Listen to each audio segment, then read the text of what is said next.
Aló, hablo con Benjamín Milejkovsky. Ah, número equivocado. Ese es el domicilio de la familia Netanyahu. Disculpe. Aló, hablo con Ariel Scheinerman. Ah, número equivocado. Ese es el domicilio de la familia Sharon. Disculpe. Aló, hablo con Golda Mabovich. Ah, número equivocado. Ese es el domicilio de la familia Meir. Disculpe. No sé ustedes, pero a mí me parece que aquí el equivocado no soy yo.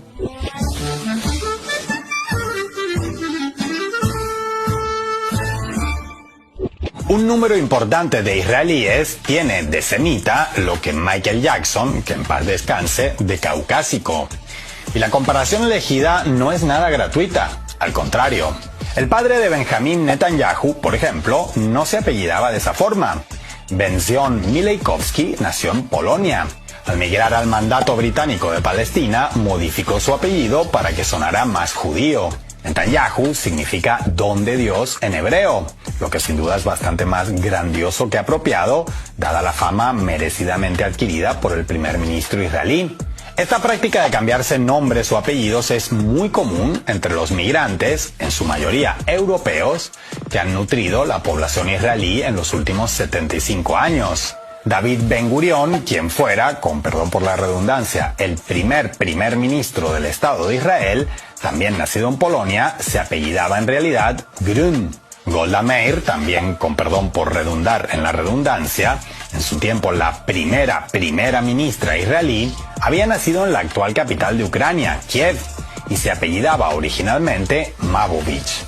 La lista de altos funcionarios es larga. Por ejemplo, Ariel Sharon se apellidaba Scheinerman y Simón Pérez era en realidad Simón Piersky.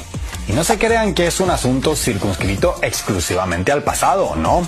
En el actual gabinete del gobierno israelí, quien no es directamente hijo de alemanes, polacos, rumanos, ucranianos o irlandeses, es nieto de rusos, húngaros o británicos. Eso por no hablar del ministro de Turismo Haim Katz, nacido en Alemania, o el de Asuntos Estratégicos Ron Dermer, que es estadounidense. Y esta realidad, más que una nota curiosa, colorida o multicultural, tiene un profundo significado histórico y geopolítico.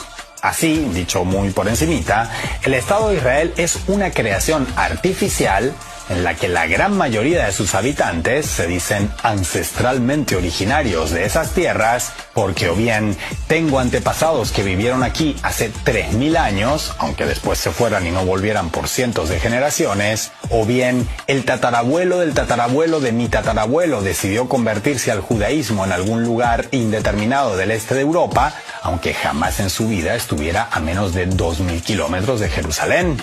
Hoy, a 75 años de la admisión del Estado de Israel en la ONU, bastantes israelíes pueden argumentar que tienen padres e incluso abuelos nacidos en los territorios actualmente controlados por Tel Aviv.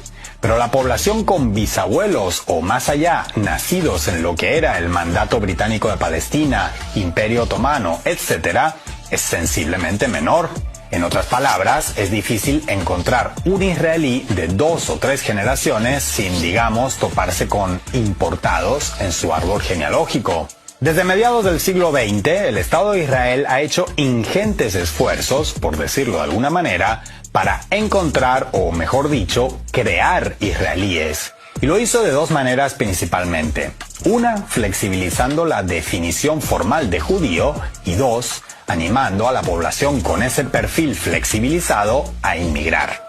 Desde un punto de vista formal, en su enfoque religioso, el judaísmo se transmite por el vientre materno. Dicho de otra forma, la única manera de ser judío por nacimiento es teniendo una madre judía. Punto.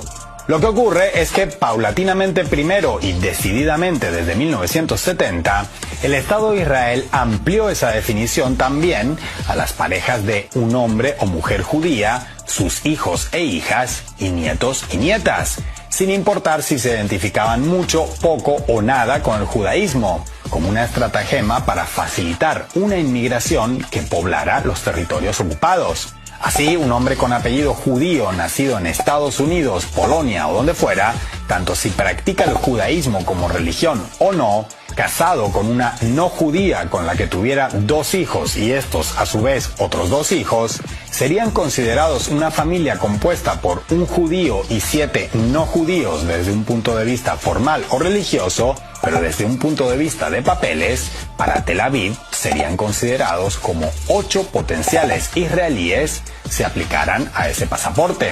Con esas consideraciones legales y siguiendo la proporción del ejemplo, de 1 millón de personas formalmente judías nacidas en Europa o América, pueden crearse 7 millones de israelíes formalmente no judíos, sin que ni uno solo de ese total de 8 millones de personas con futuro pasaporte israelí hubiera nacido ni puesto un pie en su vida en los territorios que el Estado de Israel considera ancestralmente propios. Pero ampliar la definición de judío más allá de su acepción religiosa con un objetivo demográfico no basta para cumplir los deseos de Tel Aviv si esas personas, en efecto, no migran.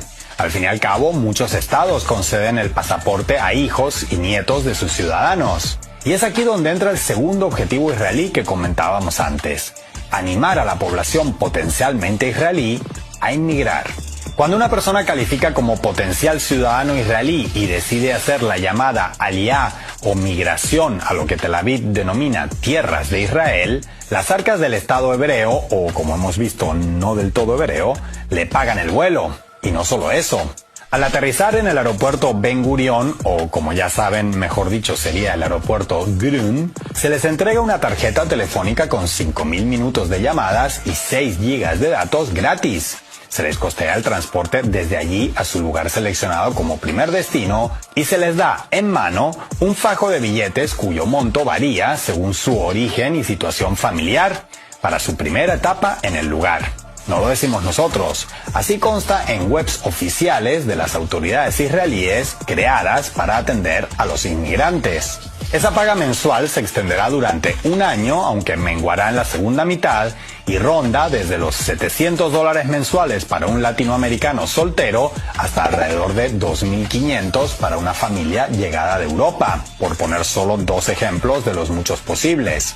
Además, los recién llegados también tendrán un seguro médico gratuito el primer medio año, 500 horas de clases de hebreo gratis, ayuda para el alquiler y una reducción de hasta el 90% en impuestos a la vivienda, automóviles e importaciones. Así, la combinación de estas ventajosas condiciones de inmigración y la flexibilidad antes mencionada relativa a la definición de quién es y quién no potencial ciudadano del autoproclamado Estado judío ha hecho que Tel Aviv haya recibido auténticas oleadas de migrantes en distintos momentos de la historia, con especial énfasis tras el derrumbe de la Unión Soviética. En la década de 1990, el Estado de Israel engordó su demografía en casi un 30% gracias a aspirantes llegados desde Rusia, Ucrania y Bielorrusia principalmente. Esa ansia por absorber migrantes potencialmente israelíes es tan intensa que en aquella década, con buena parte de la población judía soviética migrando hacia Estados Unidos y Alemania, Tel Aviv presionó a Washington y Berlín para que cerraran las puertas a esos migrantes y estos se decantaran por el Estado de Israel como destino. Y así sucedió. Aunque nunca con la misma intensidad, esta tendencia de buscar posibles israelíes por todo el mundo para posteriormente atraerlos se ha mantenido y se mantendrá, porque es parte fundamental de la lógica estatal israelí.